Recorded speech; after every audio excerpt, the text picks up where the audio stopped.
But I think we can start. Asif,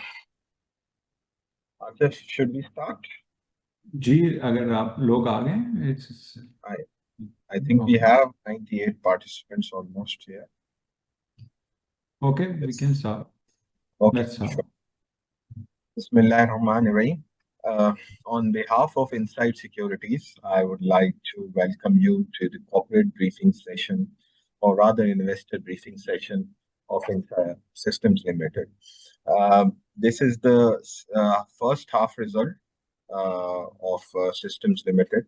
And without any further delays, I would hand over the mic to the management. The presentation format would be that firstly, they would run you through the presentation, and in the meanwhile, if you have any questions, you can put it in the chat box. We would take up those questions. Some of the questions would be directly answered by the management on the chat, and others, Asif and the other team members would answer. So, Asif, over to you. Thank you. Ji, Assalamu alaikum. Good morning, good afternoon, good evening, everyone. So, welcome to the analyst briefing session, and would love to, as Zubair just shared, that we will keep the presentation short and sweet, and we will answer as many questions that you have, and that will be in more interactive session. And I think my team will do response, and I'll try to respond as much as I can during the meeting as well. Zubair will be moderating it and curating the questions and combining the questions, so there will be less repetition and we can get more content out from us, right? So please ask anything that is pertinent and relevant, which is bothering or which has some you want to know about it. Would love to answer anything. Okay, next. So I think first will be the finance. First will be, of course, you guys, whoever is new to the company. We have been doing business in all these verticals and industry focused, very focused on business practices from technology perspective, the business process outsourcing perspective, and the technology perspective. AI and data in these days is the core pillar of our offerings. Of course, we are combining with digital and cloud. That's our core, and that's what we have been truly focusing on. I will shed the lights during the presentation as well. Next. So I will hand over my colleague Ruhi to take us through the financial slides. She has a few slides to cover, and then she will hand it over to me, and then we will go to the Q&A. Ruhi, over to you. Thank you, Asif. Good morning, good afternoon, everyone. So on this slide, we are just sharing the key highlights. So it's like a fact sheet. This is showing our annual revenue trajectory. 2024, we closed at $242 million. And for half year, we are standing at $130.97 million. And similarly, on EBITDA, we have closed our 6-month account at $21 million. So our dividend distribution has been consistent. We distribute 20% of our earnings as dividends. The market cap, the company has is currently at $700 million plus market cap, which is the highest. We have 7,500 plus employees globally, and we have 250 plus active clients. And this slide shows some of the key recognitions that we have received. We have been recognized again, consistently recognized by Forbes Asia as best under $1 billion for 4 years consecutively.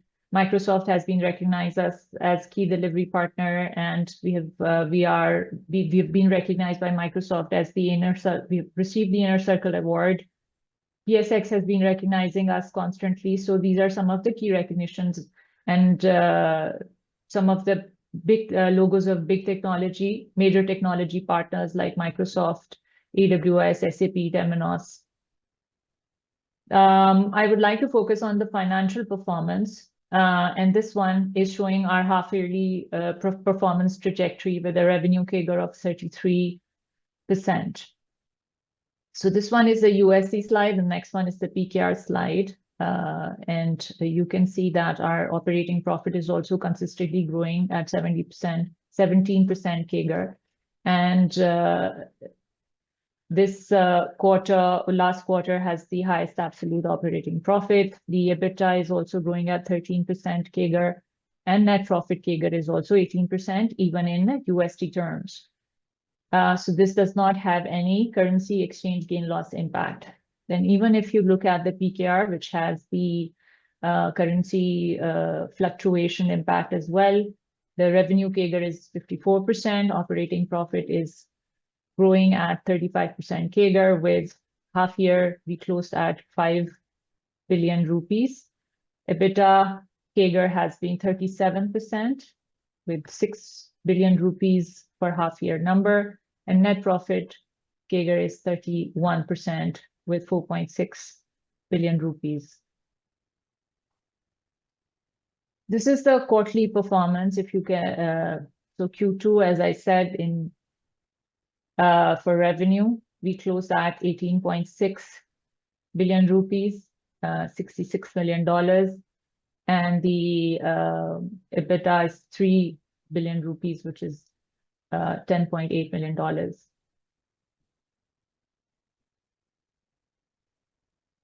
Our revenue contracts, most of our revenue contracts are in foreign currency, even if the domestic contracts are in USD. So 93% of the contracts are in foreign currency, and only 7% contracts are in PKR. On the cost side, 58% of our cost is in PKR, which is predominantly the Pakistan cost, and 42% the cost that comes from our subsidiary is in foreign currency. This is an important slide to show our headcount, our professional services employees headcount dispersion. So majority, Pakistan is our key delivery center, which has 83.4% of our headcount. Then UAE is the second biggest because of the regulations and customer requirement. We have about 11% of our resources based in the UAE. Egypt is our growing second development center with 2.5% of our headcount dispersion. On the left side, you can see the revenue chart with 57% of our revenue coming from Middle East Africa region. The second biggest region is North America with 20% revenue contribution. Pakistan stays stable around 15% revenue contribution, and then Europe and Asia Pac are at 5% and 3%. This is so BFS continues to be our biggest vertical with 30% revenue share, and 25% comes from telco, and then 12% from technology, 11% from retail. And this other sector, which is 23% of the pie, is public sector, healthcare, manufacturing, and other small segments. So with the referring to the commitment that we made last year that we continue to grow our accounts, we have, if you can see, as compared to 2024, we have grown our customers from 5 to 10 million category, from 3 customers is 9 customers now. And our biggest customer is actually bringing in is a $25+ million client. And top 20 customers contribute about 51% of our revenue. So we are well diversified geographically, vertically, and in terms of customers as well. So now this is all about finance, and I will hand over to Asif to cover the business side.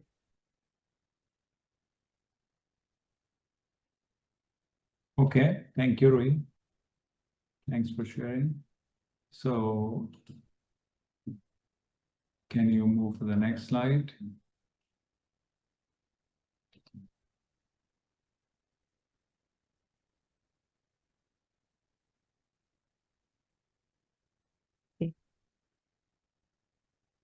Can you see my screen? Yeah, I can see your screen. So basically, this is a new start that we have revamped global shared services powered by business and AI transformation. That's what you have seen the announcement as well recently.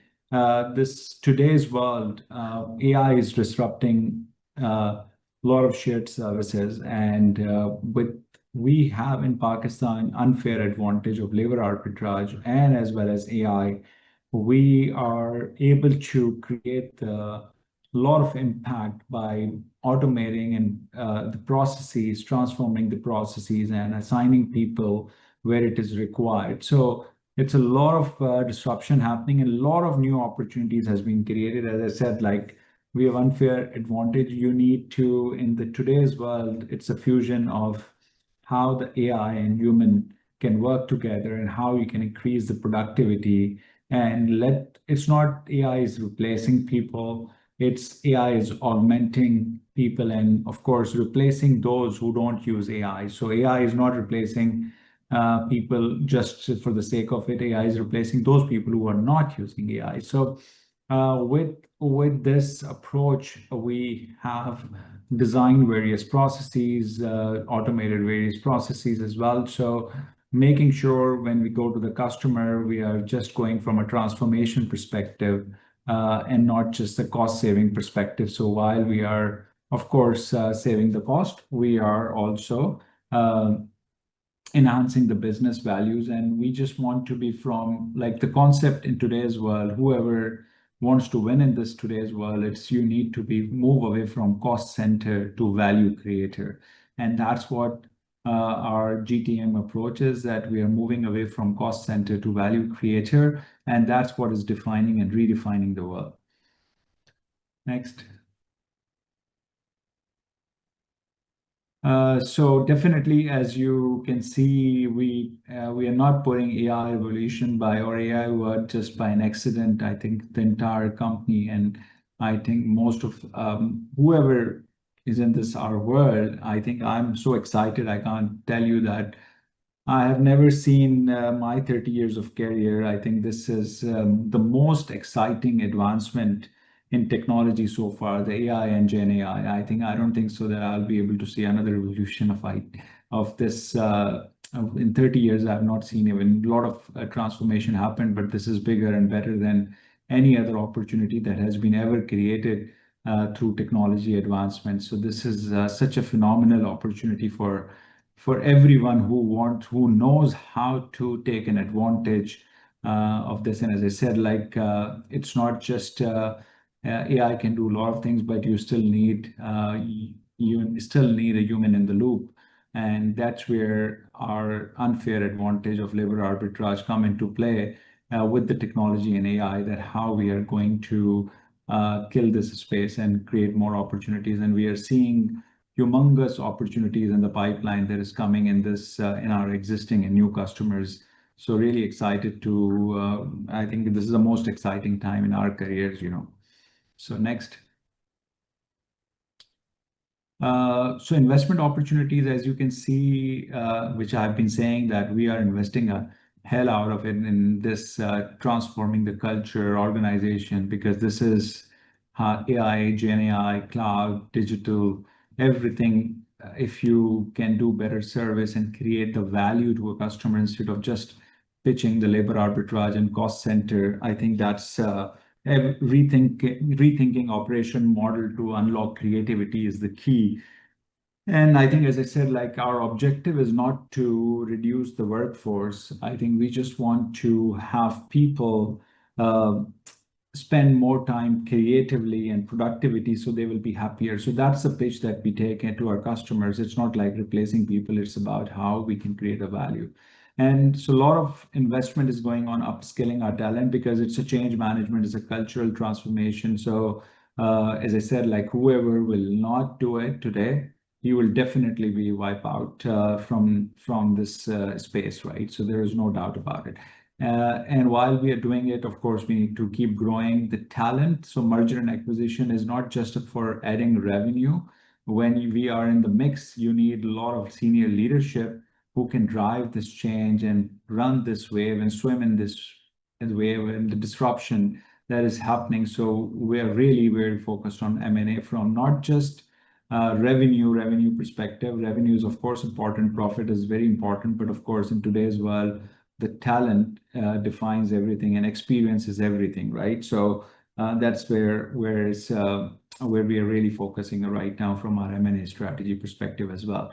This current geographies, of course, whatever geographies we are working, everything has a lot of opportunities, and with the current geopolitics improving in Pakistan's favor, we are seeing a huge opportunity where our brand is improving from a country perspective, and that's really helping. At least we're neutral to positive versus any negativities. I think this is a huge moment and opportunity for our industry, not systems only, but our industry and for our country as well, where we can take a lot of leverage and a lot of advantage. So of course, to keep growing and keep growing at the rate, we need to introduce new service offerings, new innovation, new ideas that needs to come. So all of these things are top of our head because we have a very strong growth mindset and we just want to keep continuing that way. And we need to keep investing on our growth opportunities to keep growing and keep scaling the business, keep generating employment. While as everybody thinks that AI will reduce people, we will keep generating employment. Next, we will have AI-enabled people. So that's what I would say.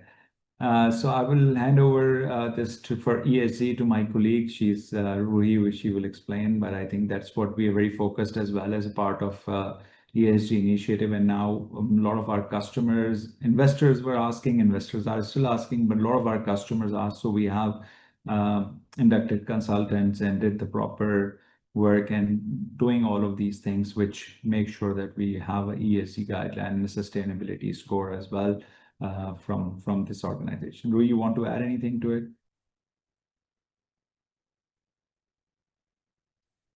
Okay, next. So I think, as I said, that I'll keep presentation sweet and short.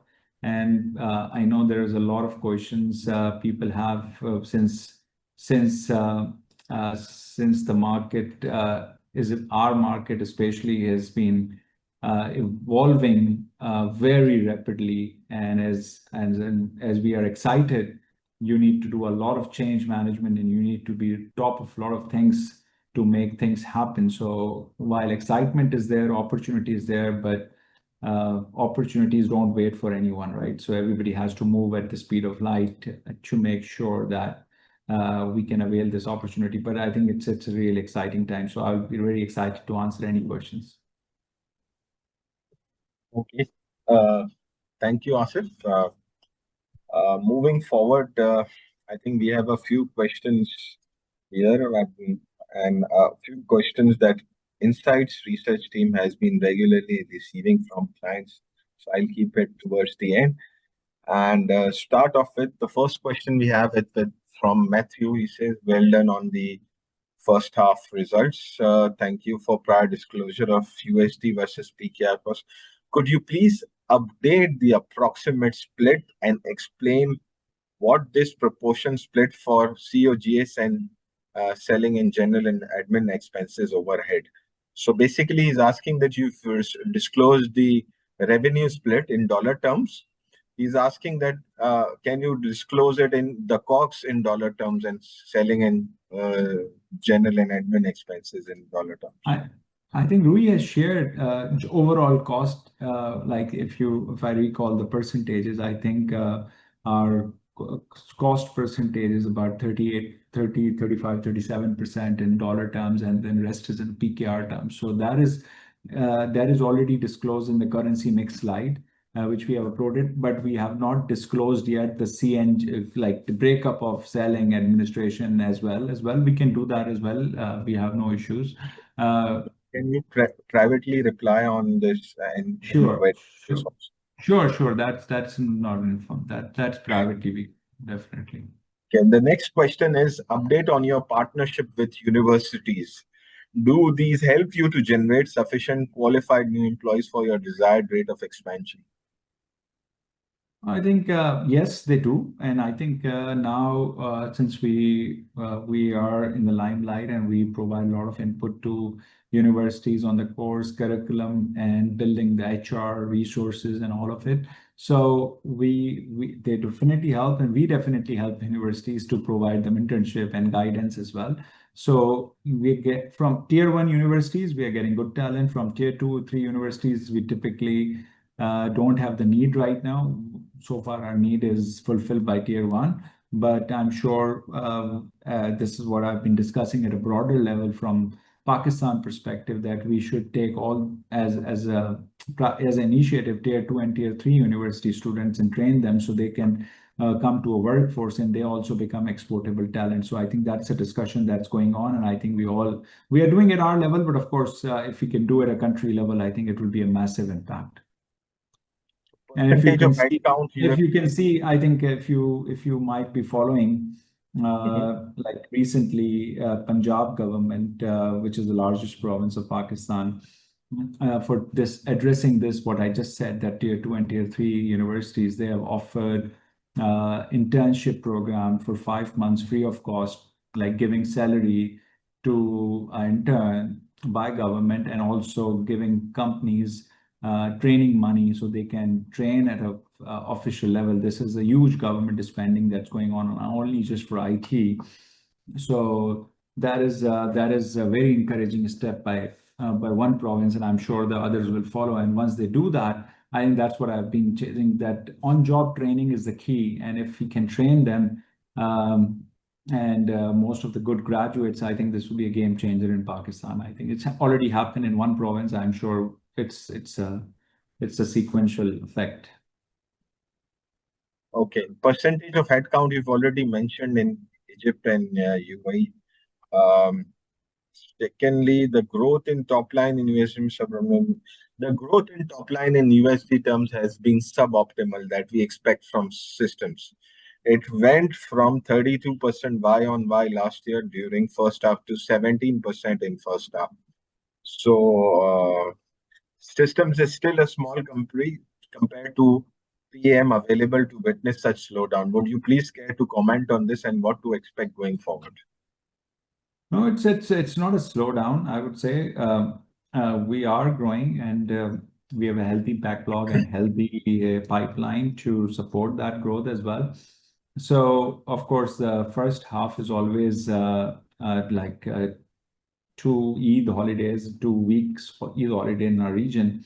So these are the shortest because we are in a services business. So if there are a lot of holidays, religious holidays comes in 1 quarter or 2 quarters, of course, it impacts the billing and it impacts revenue growth as well. So, but from a growth perspective, while you have to look at it, of course, from percentage terms, of course, you're looking at it, but in absolute terms, there will be more growth for sure, year over year, because as we keep growing, it's not like 30% is same as 30% at $100 million, 30% at $300 million. So it's not similar, right?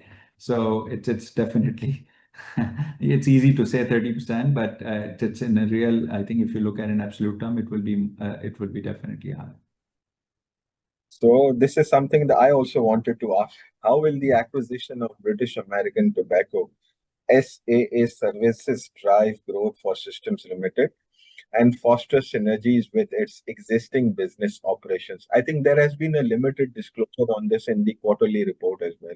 So if you could basically. Yeah, I think whatever we could share, we will share, and I will answer your question as well. I think I've put one slide for a reason, for a global shared services slide with AI, agentic AI and a transformation, that what we are going. This is definitely a new line of business, rebirth of business transformation with technology transformation. That the work that has been written in the notice as well, that they are doing high-end marketing, branding, consumer insight, customer engagement, high-end BPO and shared service finance, not just typical payable, receivable type of finance, but commercial finance, corporate finance, consumer finance. So it's a very high-end type of work, which we have gotten ready-made, like systems has a history to start from zero, everything, and build upon it, all the new practices. But here we're getting the ready-made offering, and the people, very talented people, extremely talented individuals from a management capability and the leadership capability. I think it's a huge growth opportunity, not just a growth, but huge growth opportunity for us to to nail this and grow this eventually in the future. And of course, with our partnership, I think I'm really excited to. This is just a beginning, and very humble beginning, I would say, but it's a lot to offer in today's AI age with this transformation. What we are learning, I think it will be you can get the Asif, can numbers. you share some numbers on this transaction, I think expected revenue and expected cost that you guys will incur on this transaction and the we ROI? are under no, we are under MSA and NDA that we can't disclose the values Okay. explicitly, but as I said, like this partnership is a game changer for the company and for us as well. Individually, we will learn, and we have a huge new growth avenue that we have not experienced before. And as I said, like whatever you have seen in last 10 years, we have reinvented and rebuilt all these offerings from zero. And once we get the launching pad, I think our momentum will be much better and higher and faster. And one more thing, if you can't disclose the details at this point, this is one such transaction of British American Tobacco that was already operating a data center or a center in Pakistan. Are there any other companies that are operating similar centers in Pakistan? And is Systems looking to acquire or maybe look out for that kind of a growth opportunity or pitching to other Definitely. That's MNCs no-brainer. operating That's companies? no-brainer. That's no-brainer, right, Zubair? That's like the first thing before closing the deal. We thought that this is no-brainer, right? This we have to. There is no Okay, so question. now you have a model in place, so you can Yes. say that Easy this is done. what we are doing, and we can do it for you like that. Not, yeah, only ML, but that's why I think we have a new GTM approach. We have the new angle, and once you do it once and prove it, and every business first reference is very difficult, right? So once you have the established reference of MNC, I think repeating, and CPG especially, because CPG is CPG, right? Whether you're selling cigarettes or you're selling consumer product, you are selling consumer to consumer, right? So it's a unique skill, and once you get that skill, I think it's a lot of CPG companies out there in the world, and a lot of CPG MNCs are in Pakistan as well, right? You rightly said. Okay. Okay. So, one more thing from your basic presentation. This is the first time I've seen you very focused on merger and acquisitions. You mentioned it quite a few times in this presentation. So this is one thing that we have seen. Are we about to witness more in the pipeline? We have written in our director report as well, or probably in the result. I'm not sure whether it's you guys have read it or not yet, but yes, obviously, as I shared very clearly, this is a new world, right? It's not an old world where you can keep doing. You have to have a talent. You don't need M&A just for revenue and bottom line anymore. You need entrepreneurs to join you, and you need those bright leaders, because with the systems brand power and systems capability and regional presence and global presence, right? We can give them a platform to have a multiplier effect. So we don't look merger and acquisition as 1 + 1 = 3. We look it's in a multiplier fashion.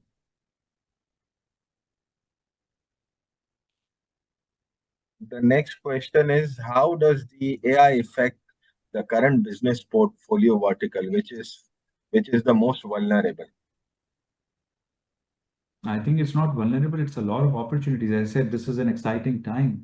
AI is just, I think it's a very different when you're sitting outside and you are using just chat gpt, you think everything chat gpt is able to do it.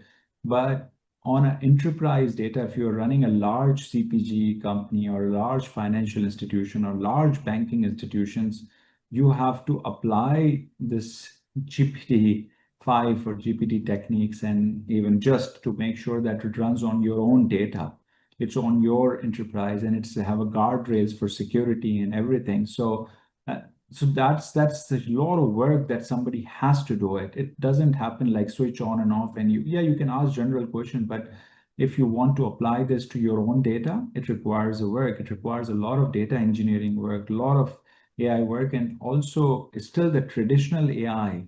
We all are exposed to Gen AI. Of course, behind the scene, there is a lot of machine learning, a lot of AI work that needs to be done, and a lot of data engineering and cloud work that is going to be emerged from this. That's why I'm saying, and also only that's what I'm like general basic stuff like basic BPO stuff, not specialized, are definitely disrupted. And you need to have AI assisted financials and so on and so forth, right? Um, on top of it, like our custom application development or bespoke, you must have heard so many times the website will be automatic created and blah blah blah, right?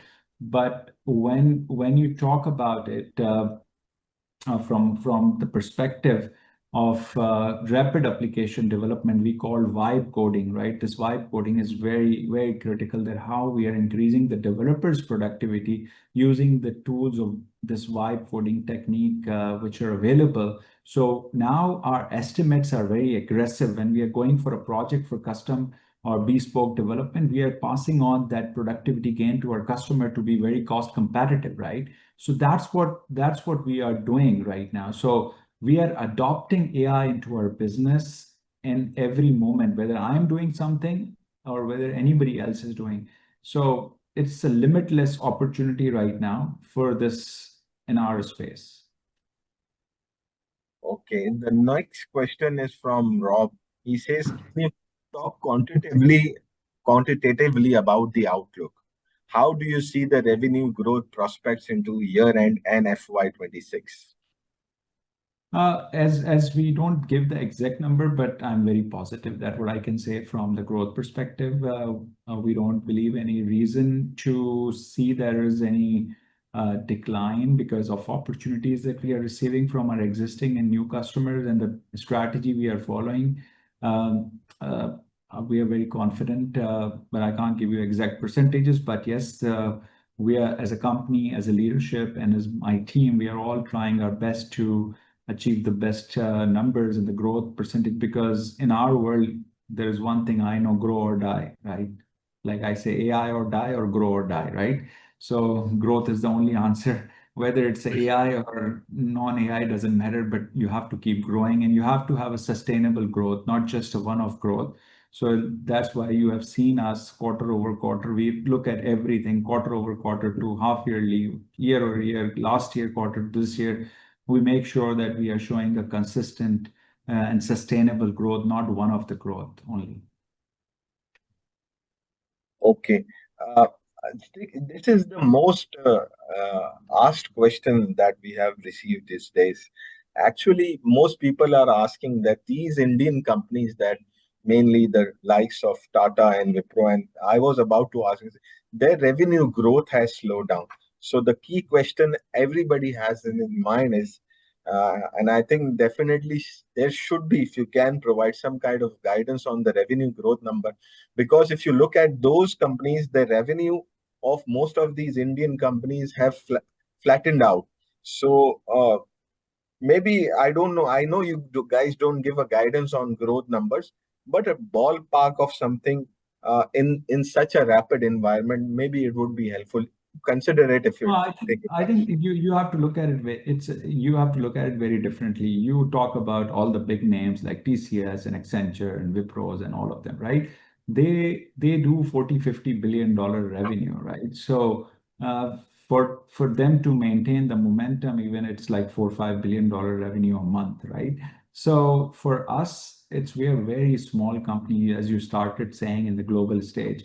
So, and we have unfair advantage of labor arbitrage on top of that, right? So I don't compare us because when you become large, of course, you have different kind of issues and you need different kind of customers and you have a different kind of profile, right? But for small to mid-sized companies, if you do right things, there is still a huge growth opportunity. So I think whatever you guys are used to see it, I don't feel that that so far with the backlog and the opportunity in the pipeline, I think we will continue that growth moment. That's what we are at least trying. I can't commit or I can't commit something in numbers, but while from a strategy and the backlog and the opportunities that what I see, we are very excited and we see this growth momentum should continue unless and until something else which is uncontrollable happen, which is not in our So hands. basically, we should expect the kind of growth that you have seen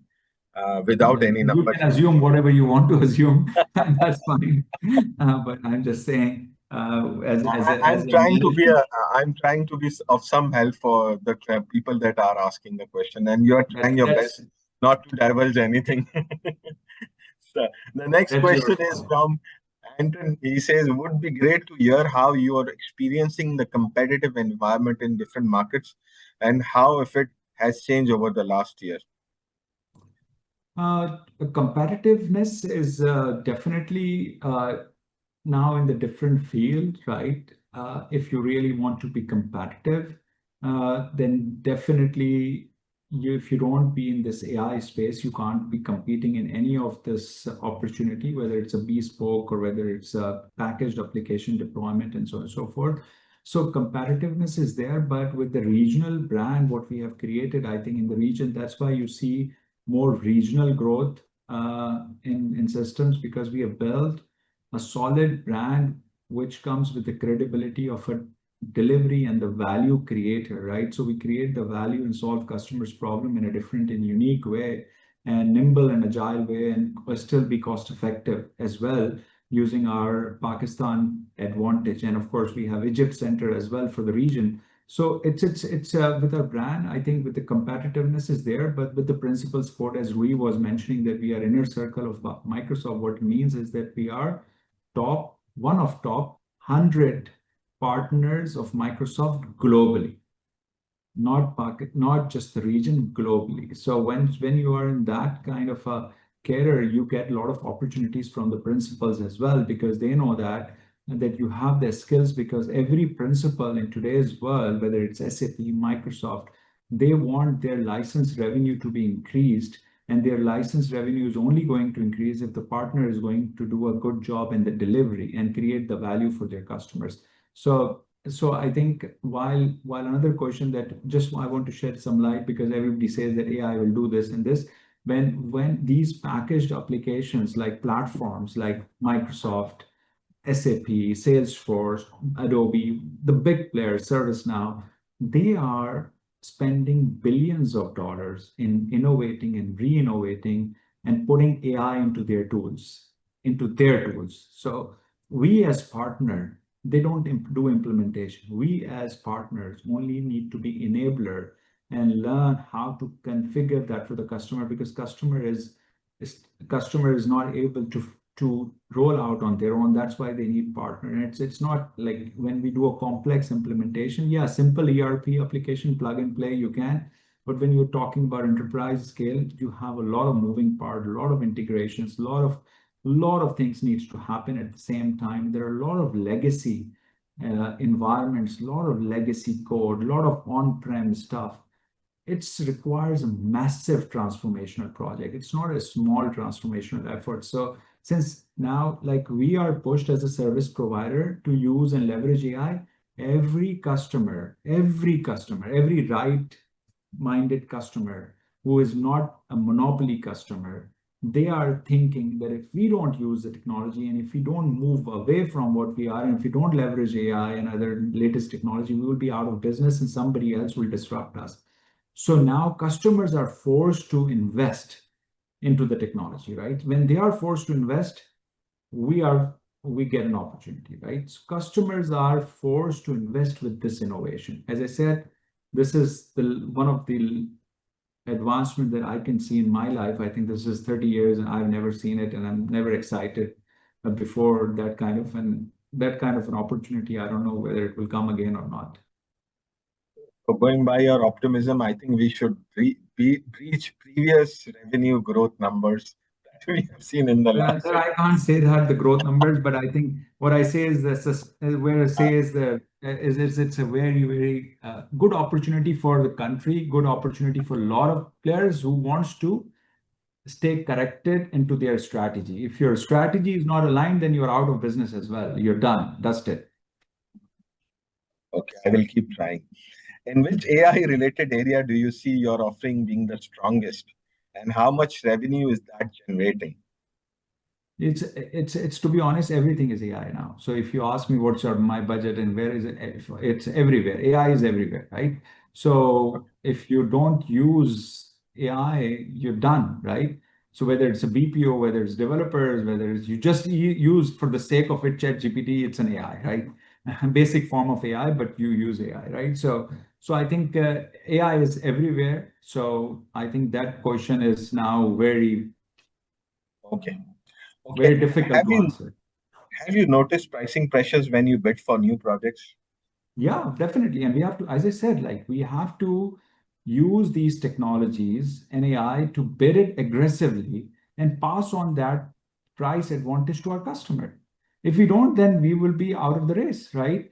And that's why how we can win more. And that's why I'm saying with the labor arbitrage and with AI, we have a unique deadly combination, right? So that's what we are trying, and that is given. If you don't pass that AI advantage to your customer, then you're done, because AI has a cost as well. AI doesn't come automatically in a customer environment. When you talk about AI, then you need, and if I use technology term, GPUs and a lot of processing powers, compute and cloud and technology. It's licensing, and it's Copilot is not free, right? It's everything as a cost. So it's AI is not free. AI has a lot of cost associated with it. So when customer ROI, so if I don't give them the benefit of this, then they will not work with me, because they are investing a lot of money on their basic building blocks. Okay. What is your outlook on hiring needs for the coming year? Also, are you happy with your current utilization? I will never be happy, for sure. Never satisfied. Of course, we have room for improvement. Utilization can be better, for sure, 100%. So we'll keep improving and sharpening our utilization. But definitely there is a lot of requirements now. Actually, with AI, I think one thing very interesting happened, that you don't really only need computer science graduates, right? What it used to be like 10 years ago or 5 years ago, you need a C++ coders and Java coders, and now you need different kind of skills. If you're maths, if you're stats, if you have good creativity, critical thinking, IQ, EQ, ChatGPT can also train you how to code, right? How to write a software, right? But you need to have this. So we really our pool of resources become more than what it used to be. So that's where the excitement comes from. Now we are not limited to just 4-year degree program. If somebody has even like done the diploma and a very good IQ and EQ, I think you can easily learn. Even if you are tier 2 universities, that's what I'm saying. We can train them if you have some attitude to learn, right? That is very important, right? In today's world, it's Gen Zs. If you have attitude to learn, there are enough tools, enough material, enough literature, enough GPT available that can train you, right? As an individual or as a person or an executive as well. It's not AI is for, as I said, AI is for everyone and AI is for everywhere and AI is everything now. Okay. Have you noticed a change in that customers demand to move from an hour billable contract to fixed price contract? If yes, how that's affecting you? It's just not like customer works both ways. It's an outcome based. We don't call it fixed price anymore. It's an outcome based. As I said, value creation is the key. So outcome based project only works when when as a customer, you know what you are asking, what you need, right? Then yes. And it's beneficial for us that if it is a outcome-based project, I can deploy junior resources as well with AI assistant, and my cost is really low and I can do more with less. Because when I'm in a staff augmentation business, everyone needs 3 to 5 years type of a people, and how many 3 to 5? Then for the growth, I think this is an amazing opportunity. That's what I said. Outcome-based projects where you can leverage and train more people, and that's what is happening, and we are excited about that. Okay, a few questions from Hassan Omer. It's what percentage of new revenue can be attributed to you mentioned almost everything is now integrated. With respect to order book, it's still focused towards smaller tickets with only $125 million. What initiatives has the company taken to secure bigger contract sizes? Any big names hired? No, if you look at it, like it's not like smaller tickets. Like if you look at it, there's 25, there's 10, there are many entering into 5 million customers. There are many doing 1 to 5. So He's saying we are, just $125 million ticket. uh, He but wants uh, more of but them. but, He wants more of them. but it's if we have more of them, then you will say that it's a more dependency on one, right? So we have to be bigger as well. Our revenue needs to support that as well. So yes, we will have more customers as the revenue grows, as the revenue profile keeps increasing. These because nobody can grow without growing existing customers. That's absolutely the clear strategy right now. Existing customers are not gold mine, platinum mine, whatever you say. Whoever is customer is the king, because you can sell these new technologies, unique AI initiatives, and you are on top of their customers. So existing customer growth is our top priority, because it's right now it's a gold mine. Because as I said, every customer has to be pushed or is pushed to transform themselves. So we are like laser focused and making sure that we keep moving the tiers within the existing customers, right? So that is absolute priority for us while we open new accounts as well, because we need to keep adding, as you said, a smaller ticket customer. But our approach is very different now. What it used to be 5, 10 years ago, we were spray painting and we were signing any account with any value. Right now, we sign a smaller ticket customers, but we sign only those customers who have a potential to go up to that value chain. We are not signing a smaller customer or a smaller ticket size customers anymore who does not have a future potential to grow. So like what I say, we hire for the future. We also we also choose customers based on their strength in spending money consistently with us, because that is the key: consistent, sustainable revenue, not one-off transactions. So there are also exceptions to that rule. If it is strategic, if it is very innovative, and if it is small and we are going to learn something, we will always go for it. But those are exceptions to the rule. Okay. We know that there's a question from Osama. We know Saudi has scaled back the size and the pace of projects such as NEOM. Given this, does the company foresee any need to diversify its regional exposure, or are there any plans to focus on other geographies to offset the potential slowdown in these Saudi projects? I think we always look for it. If you look at our strategy slides as well, we said the new service offering, new geographies, double down on. But I think Saudi, we are very small. Like, yes, he's right that there are few government slowdown, but this slowdown is cyclical in Saudi as well. It will, they're the largest spender in GCC by far. So it will come back again for sure. I'm very confident, but yes, we are also looking at other geographies as well. Wherever we think there is an opportunity, we will double down on that as well in the future, and we will keep sharing the news with shareholders. Okay. Where do you see systems in the next 3 to 5 years after incorporating AI into them? How would you tackle the technical debt that comes with AI when incorporated in development? I think I'm not too sure what actually.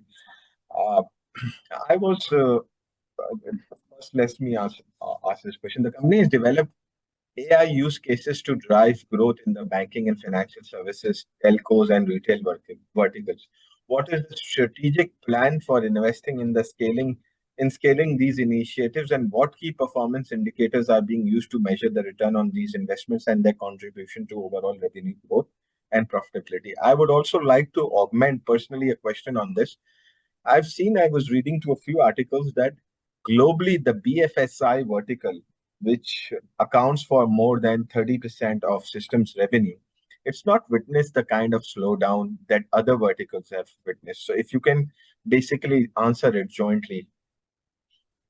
No, sure. I think BFSI vertical has not shown, even telco has not shown the decline as well.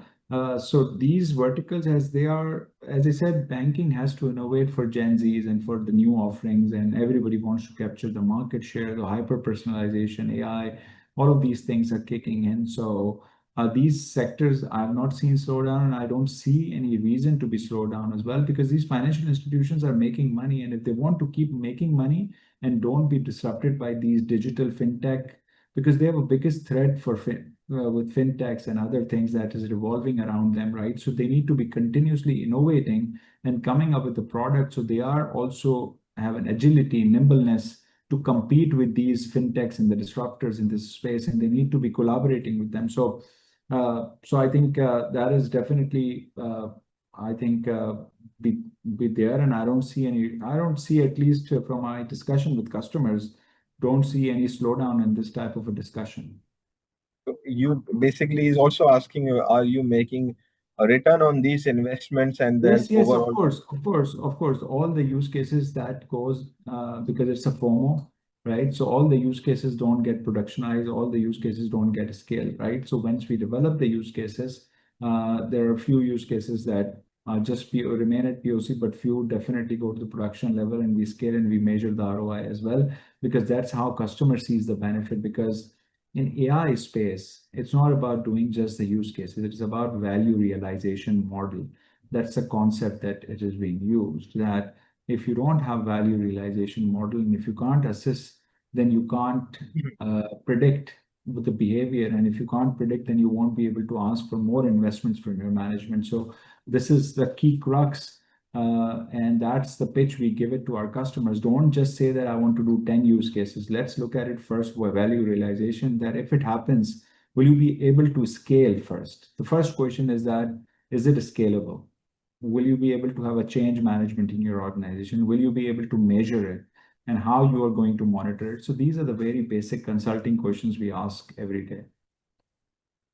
Okay, now this question is the most asked question these days from any IT company. And I also had planned to ask this one. Do you see the automation of code generation programming through AI a risk to your business? Globally, a lot of technology servicing companies like Accenture have seen a decline in their growth stock price due to this trend. How do you see it impacting systems? Now, a few of our clients also asking this. They're saying ChatGPT can do many things, so the coders' jobs are being replaced, and a lot of clients have voiced concerned about this. So, if you could deliberate it on. Yeah, I would definitely. I think it's not a new concept, like low code, no code environment. When it came up this was the same theory, that it's a drag and drop. You can design any workflow, you can do RPA, and everything will be replaced, and you won't need any human being to do it. But what I would say now with these tools, that GPT-5 and this like you're saying, auto vibe, that's what I use. A vibe means this. Vibe coding is this. That's what we call it, vibe coding, which is what you just asked the question. If you do Google, you will find it more collateral on it. So we are using it to optimize and bringing the efficiency and productivity into our developers. But you still need a seasonal developer, because we are not implementing websites, right? We are not implementing like a very small size ticketed application, which can be done by this. We are doing only enterprise work, and very complicated enterprise work, right? So yes, you can increase your productivity by 10, 20, 30%, but it's not like AI can't even just go into your shoes and think, okay, financial trading system can be entirely developed by code generation button you write, and yeah, you can get the skeleton of trading system if you are a trader, but still you need to do a lot of plumbing, a lot of integrations, a lot of data, a lot of guardrails, a lot of code and security. So yes, your productivity is much increased by these tools. And that's what I said. We are reflecting that in our pricing as well. We are not saying that what I used to do like $100 work in $100, we are going to do that work in $80 because of these tools and the technologies that is supporting our people. And that's what the name of the game is. If I say that I was still going to charge you $100, which I used to charge without AI, I will be out of market. So that's why we are pushing our people to be trained in that. And I think that has created a lot of new opportunities because of that, because it's without for simple stuff, you are right. But the complex work and the packaged application deployment, if I say core banking application, Temenos, yeah, I won't be able to deploy core banking on a one button chat GPT, right? It's not possible, right? Core banking is core banking. Your complex ERP, there is of course, there will be a productivity gains, but you still need domain experts. You still need a lot. So there are new people and new roles are emerging. You need a good plumbers, you need a good plumbing, you need a good integrator, you need to have a good thinker who can understand the generated code and put 2 plus 2 together. So it's a lot of new jobs being created, while easy job website creation, the content creation is being replaced or displaced. So that happens before as well. When internet came in, everybody was doubting about e-commerce and all the stuff.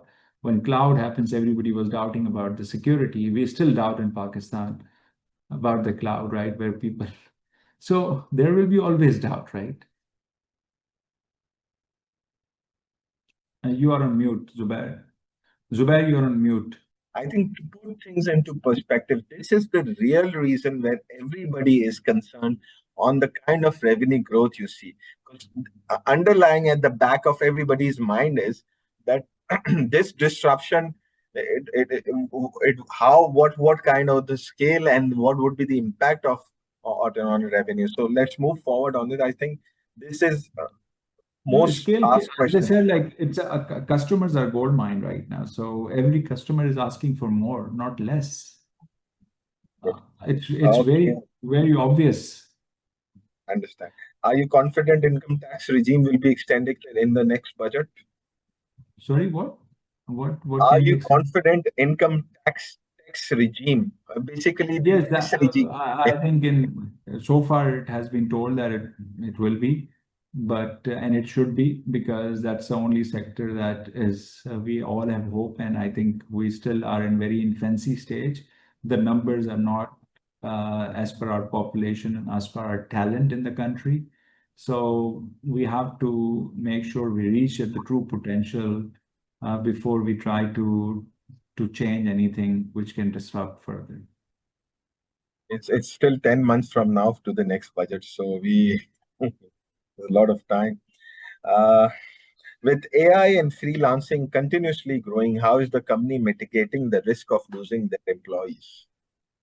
It has not changed. I think it was before as well. It's the same. I think we keep training more people, and we have accepted this as a challenge, and we have built the mechanism to take care of that, because it's going to be the same and similar, and it will happen. But there is in freelancing world now, people are realizing as well, it's not a consistent growth as well, because you get one project and then you after 6 months you're free, right? So I think it's a lot of realization happening, and I think we keep training people. I think there is no solution for it. If you ask me today, will anyone have a solution other than mentoring and training more people and having a constant strategy for recruiting the best people? I think that's the only way. You can't stop everyone. But our numbers, our attrition numbers are lower than last year, which shows me that less people are moving. Okay, recently systems launched AI-powered assistant AI Hammy. How much this new development will contribute in revenues? Are there any other projects like Hammy AI assistants going around?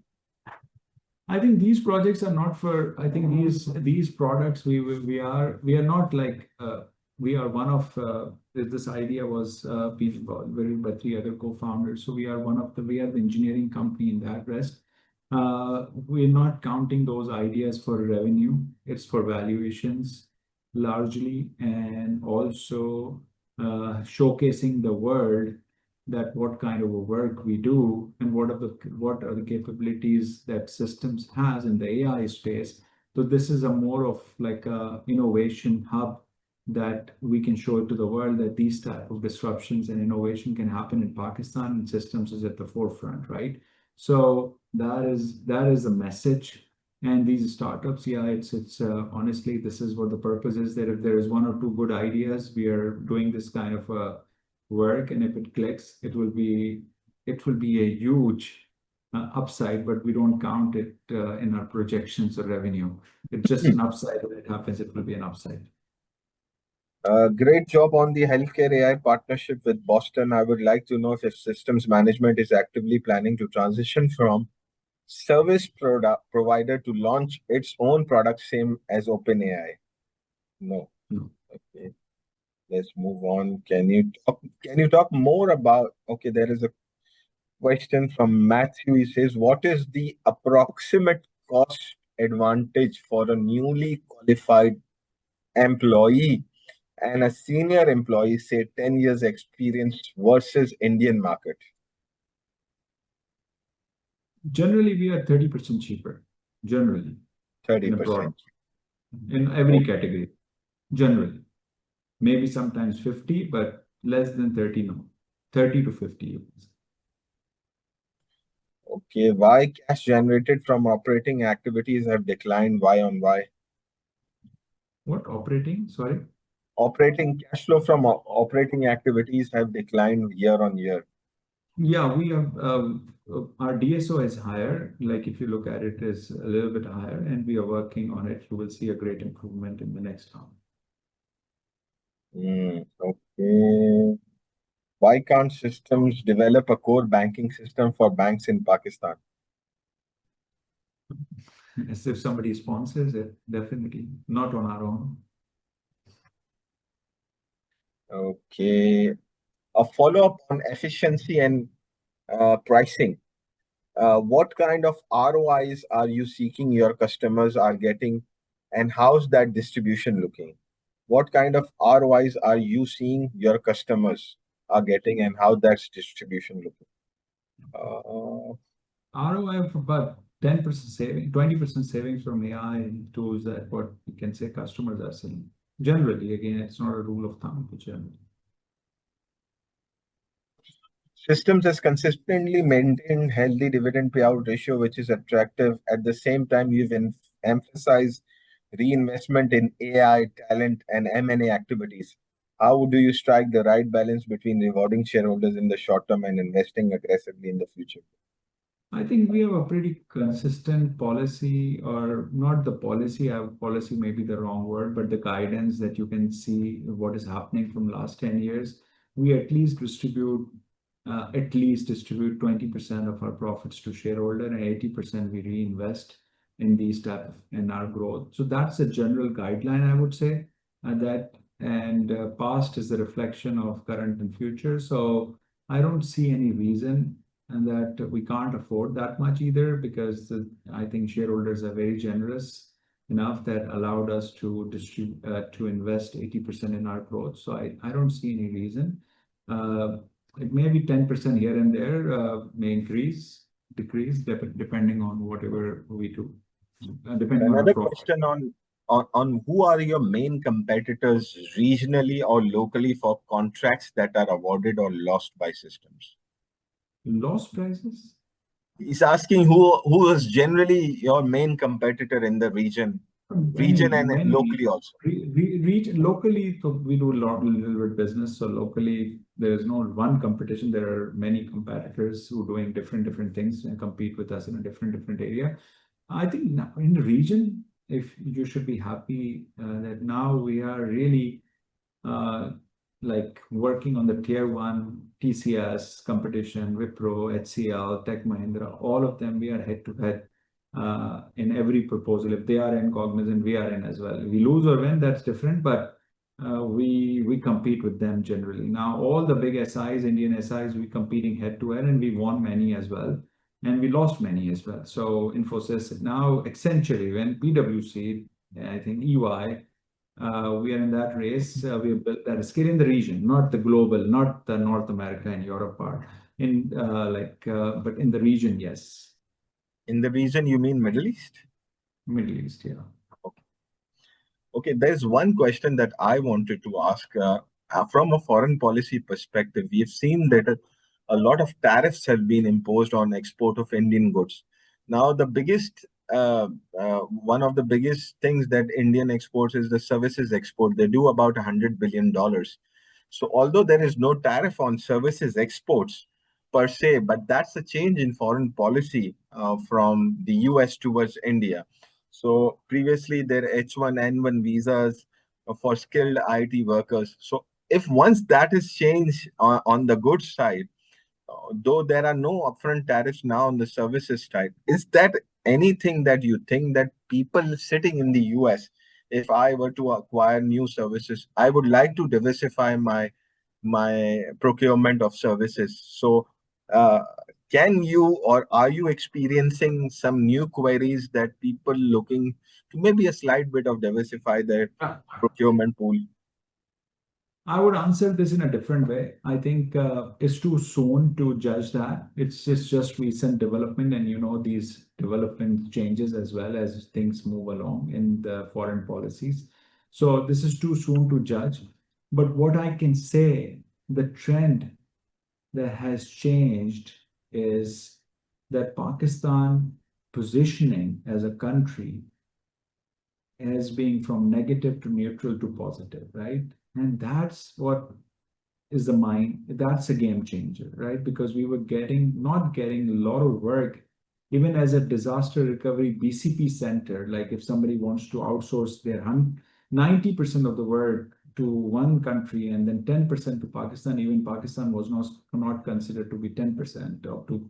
So now I think with this kind of positioning, region definitely better, but from west side as well, I don't see any reason that we can't increase our share from foreign policy perspective, right? Whether tariff comes or not doesn't matter, to be honest. Yes, if there is, I don't think so. Tariff will be because nobody can judge what's going to happen in US and what the policies. But if it happens, of course, we will be the huge beneficiary. But if it doesn't happen, even if we continue to do this soft diplomacy, that what we are doing, I think it will be a game changer. So we are like at the moment we are exporting around $300 million monthly of export of IT service, and India does about $8 billion alone or monthly to the US. So we are this tiny, and if we get a small spillover, the question is, Yeah, do you think that we can get a smallest of the spillover of? definitely. I'm very confident, very Yeah. confident. Okay. Okay. There is no reason it should not happen. Okay. And I think now we are already running ahead of time. So last one or two questions, let me get it. Uh, what's Zubair is asking too many questions of its own created, right? I think Asking. mostly I've asked, and this I think was quite important, the H1N1 thing. So I'm my just kidding. apologies for bothering that. I'm just kidding. No Uh, worries. Forward the company. Going forward, does the company sees further exchange gains? I think that's not relevant. Systems I portfolio hope is so. I hope so. If the dollar doesn't bother. So, it's anybody's guess. Systems portfolio is beyond the technology, regardless of the specific vendor or technology. Or we have only specific technologies where we deal only. no, I we don't know. have diverse portfolio of everything. So we are not all eggs in one basket type of strategy. Okay, I think mostly it's done. Uh, uh, until okay, I think most of it has been attended. Apologies if anything else has been left out. uh, Thank you everyone for joining it. Thank you Asif, thank you Rohit, thank you Tahir, and thank you everyone. If you have Thank any you. follow-up questions, you can reach us out to Inside Securities and Both Systems Limited. and we will be happy to answer any of them.